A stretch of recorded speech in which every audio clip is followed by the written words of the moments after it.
Liquid ratio के बारे में मैं चर्चा करूंगा अभी। तो लिक्विडिटी रेशियो जो है उसमें तीन रेशियोज आता है। करंट, लिक्विड और एब्सोल्यूट। बच्चे कंफ्यूज करते हैं बिटवीन लिक्विडिटी रेशियोज और लिक्विड रेशियो। लिक्विडिटी रेशियोज में तीन रेशियोज आता है। करंट, लिक्विड और एब्सोल्यूट रेशियो।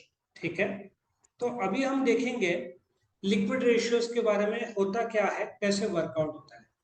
पहले तो लिक्विड रेशियोज के तीन नाम है। कौन से तीन नाम है? लिक्विड रेशियोज या क्विक रेशियोज या एसिड टेस्ट रेशियो। एग्जाम में कोई भी नाम से आ सकता है। अभी उसका formula liquid assets upon liquid liabilities है, लेकिन लेट अस अंडरस्टैंड ये रेशियो क्यों यूज करते हैं। नाउ सपोजिटली मैं करंट रेशियो यूज करूंगा। शॉर्ट में लिख रहा हूं, current ratio is equal to current assets divided by current liabilities. यदि मैं बोलूं 1 लाख का करंट एसेट है, ठीक है, और करंट लायबिलिटी 20,000 है, 20,000, तो रेशियो कितना आएगा? 5:1। तो जो सप्लायर है वो खुश हो जाएगा, वो बोलेगा for every 1 rupee of current liability, ठीक है, कंपनी के पास 5 टाइम्स द करंट एसेट। वो तुरंत सप्लाई करना चाहेगा क्योंकि वो बोलेगा कि 1 रुपए का शॉर्ट टर्म लायबिलिटी बट 5 रुपए का करंट एसेट तो मैं सप्लाई करता हूँ, तो पेमेंट तुरंत मिल जाएगा। बट एक प्रॉब्लम ऐसा है कि यदि 1 लाख में 80,000 का स्टॉक है, जो स्टॉक है सपोजिटली 80,000 है, तो प्रॉब्लम यह है कि स्टॉक बिकने को टाइम लगता है। ठीक है। सो यदि मैं 1 लाख में से स्टॉक हटा दूं तो कितना बचेगा? 20,000। और फिर मैं डिवाइड बाय 20,000 करूंगा तो 1:1। मतलब सिचुएशन ऐसी है कि यदि स्टॉक जिसको बिकने में टाइम लगता है तो बाकी का जो बचता है वो लिक्विड एसेट्स माना जाता है। सो लिक्विड रेशियो भी 1:1 हो गया। तो सप्लायर सोचेगा थोड़ा तो रिस्क बढ़ा है स्लाइड, क्योंकि 5:1 था, अभी 1:1 हो गया। तो लिक्विड रेशियो में क्या किया जाता है?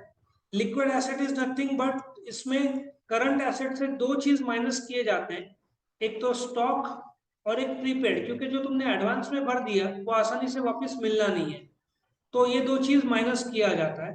इफ यू सब्ट्रैक्ट ये दो चीजें तो तुमको मिलता है लिक्विड एसेट। लिक्विड लायबिलिटी में, करंट लायबिलिटी में बैंक ओवरड्राफ्ट तो तुम एक्सटेंशन करते आता है, लेकिन बाकी लायबिलिटीज वालों ने तुरंत पैसा मांगा तो वो करंट लायबिलिटी में से हटा दिया बैंक ओवरड्राफ्ट, तो लिक्विड लायबिलिटीज बन जाता है। ना सबसे पहले तो याद रखो लिक्विड रेशियो का इंडस्ट्रियल स्टैंडर्ड इज 1:1। 1:1 रहा तो भी अच्छा माना जाता है कि चलो कंपनी शॉर्ट टर्म अर्जेंटली पैसा मांगा तो दे सकती है।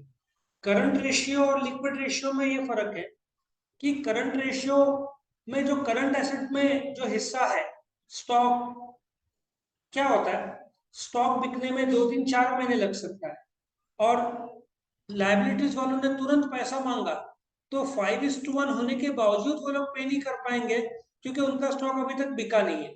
हो सकता है, तो इसलिए तुम जानना चाहोगे कि इमीडिएटली पैसा मांगा मतलब विद इन अ वीक और अ मंथ या उससे कम 15 दिन, तो क्या कंपनी दे पाएगी? तो इसलिए स्टॉक का हिस्सा बाजू में कर दिया, प्रीपेड जो ऑलरेडी पे कर चुके एडवांस में वो बाजू में कर दिया। करंट लायबिलिटी में से बैंक ऑर्डर क्योंकि वो एक्सटेंशन करते आता है उसको बाजू में कर दिया। क्रेडिटर्स, बिल्स पेबल, ठीक है ना, इलेक्ट्रिसिटी बिल, वेजेस आउटस्टैंडिंग, ये सब हमने इधर रखा। और नाउ हम देखते हैं कि क्या तुरंत पे करने की कैपेसिटी है क्या। लिक्विडिटी मतलब ability of the firm to pay short term liabilities. Current ratio में हो सकता है कि रेशियो बहुत स्ट्रॉन्ग दिखे, लेकिन liquid ratio actual paying capacity बताता है। हायर रेशियो रहा, सपोजिटली लिक्विड रेशियो का आंसर आता है 2:1, तो सप्लायर ने तो खुश होकर सप्लाई करना चाहिए क्योंकि 1 रुपए का लिक्विड लायबिलिटी है, उसके अगेंस्ट उसके पास 2 रुपए का लिक्विड एसेट है। मैं उल्टा कर दूं 1:2, ठीक है, 1:2 मतलब 2 रुपया लिक्विड लायबिलिटी देना है बट उसके अगेंस्ट 1 रुपया लिक्विड एसेट है। ये 2 रुपए वालों ने तुरंत पैसा मांगा तो कंपनी के पास सिर्फ 1 रुपया देने के लिए कम पड़ जाएगा। तो ये पूरा फाइनेंशियल पोजीशन दिखता है।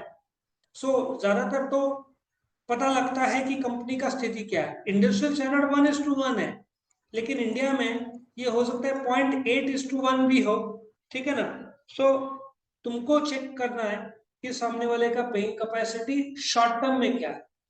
अच्छा, इसमें एक और वेराइटी है एक्सट्रीम शॉर्ट टर्म, मतलब कि तुरंत मांगा तो फिर उसके लिए थर्ड रेशियो यूज किया जाता है, that is absolute liquid ratio या कैश रेशियो, लेकिन वो अलग से मैं डिटेल में एक्सप्लेन करूँ।